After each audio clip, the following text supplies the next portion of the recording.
of the paper, Spices, Survey Papers as Interactive Cheat Sheet Embeddings. This talk is split into 4 sections. In the first section, we present the utility of the survey paper.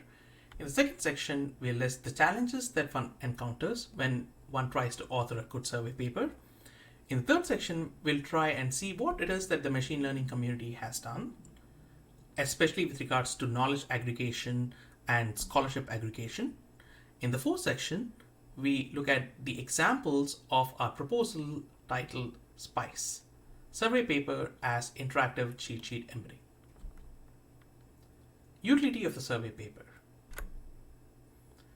These serve as high-quality invitation notes to researchers from different domains to contribute. Secondly, they serve as collections of important problems waiting to be solved. Thirdly, they're immensely helpful as source materials that enable faster, better, and up-to-date teaching course design. Fourth, they are instrumental in setting the agenda for the research directions in the near future. And fifth, they help ease the burden of lengthy citation lists, as trivial as this might sound, especially for short communication papers. Challenges of writing a good survey paper. The first challenge being that you need to maintain a good balance between your own contributions and the contributions of your community members, especially those that you do not completely agree with. Secondly, there is a need for an overarching narrative that kind of captures as to what your opinion is with regards to how the literature has flown in that specific area of intellectual endeavor, without sounding so opinionated that it would be disservice to a newcomer into that field.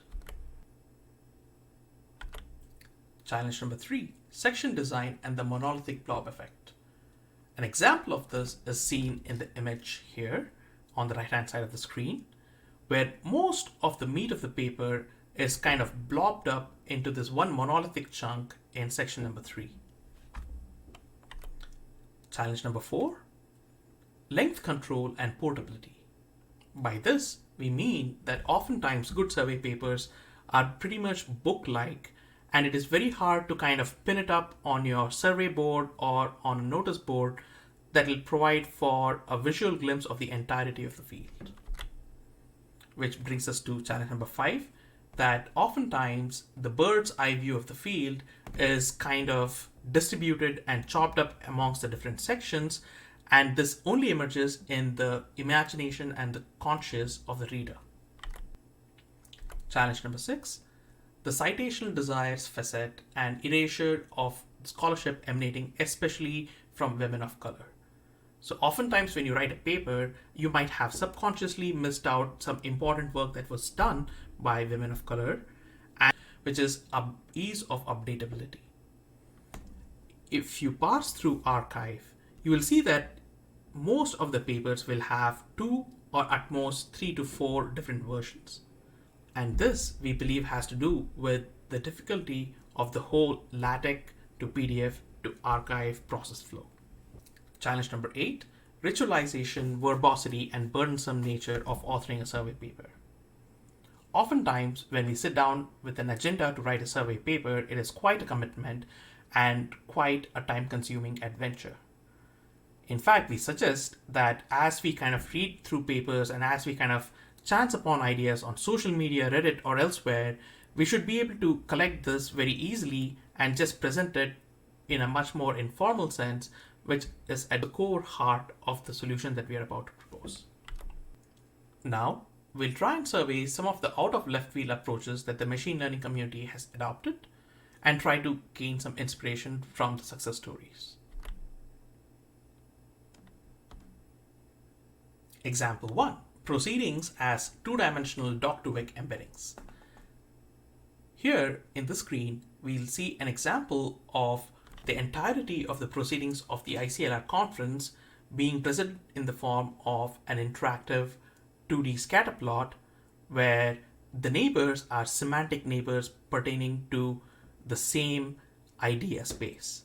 We found that this was extremely helpful for a researcher in trying to understand how the field had evolved or represented itself in the ICLR conference proceedings. In this slide, we provide two examples of GitHub repos that have served as incredible community treasure troves that have surveyed different approaches and different toolkits and different papers pertaining to different areas of machine learning. Cheat sheets. Given the unfortunate or fortunate nexus between social media platforms such as Twitter and machine learning research, you will often find a lot of these machine learning cheat sheet tweets trending in the machine learning corners on Twitter. I argue that there is a good reason for that. You can take a printout of these cheat sheets and just stick it in your research lab, and as and when you're walking around in the lab and you're getting your coffee, you will get a glimpse of the entirety of the field. And this is a very strong, important idea that we exploit in proposing our solution. And now we focus on two realizations that were instrumental in us crafting our solution. The first realization was that most of the contribution lies in the semantic graph that an expert sees, wherein you encounter a massive blob of research papers and patents and blog posts and ideas that are floating around in the community. And then a savant or an expert in the field kind of turns that into a relational graph, oftentimes hierarchical, educating the community as to what the main ideas are and what the main abstractions are, and how to kind of imagine a relational graph or a weighted directional graph from this blob of literature that we are all trying to grapple with. Realization 2, the wise rule of reading papers. This constitutes 4 rules. The first pertains to the whyness. When we encounter a paper, we ask ourselves, why does this paper exist? If this paper is the answer, what is the question? Is this authored just for sake of fluffing one's ego? Is this a seminal contribution? And what would the research field look like in the absence of this paper?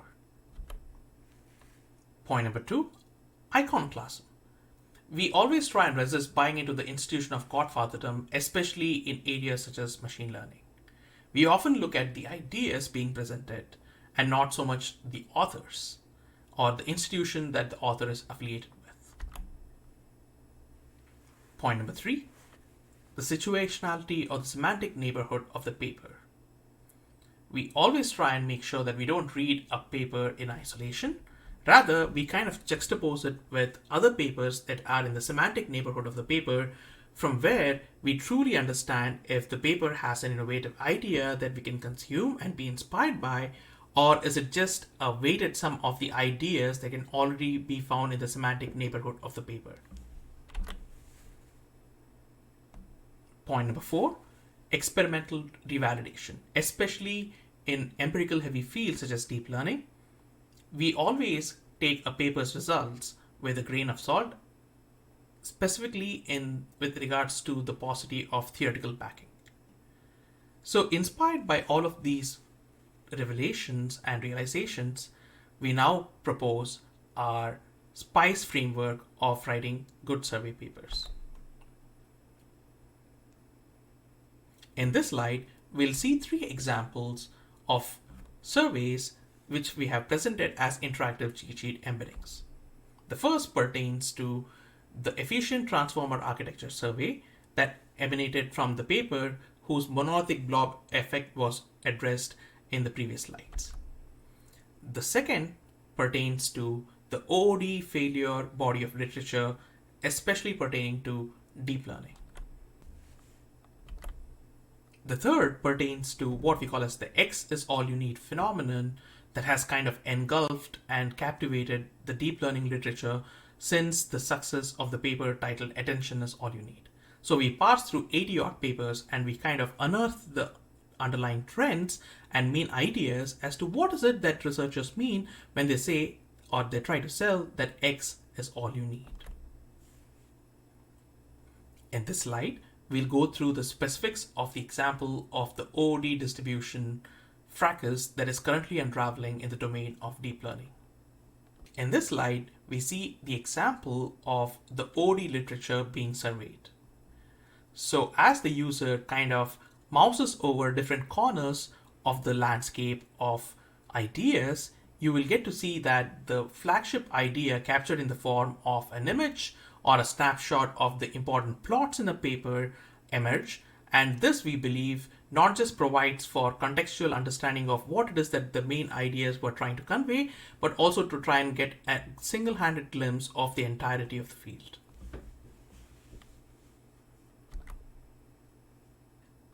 In this slide, we'll see the same example now viewed from the lens of an embedded SVG on a web page. So instead of interactive imagery emerging, we just provide for the links to the specific ideas pertaining to the images and papers that kind of encompass the landscape of OOD analysis in deep learning. We'll be presenting these ideas and hoping for some good community feedback via the Rethinking ML Papers workshop at ICLR 2021. Hope to see you then. Thank you.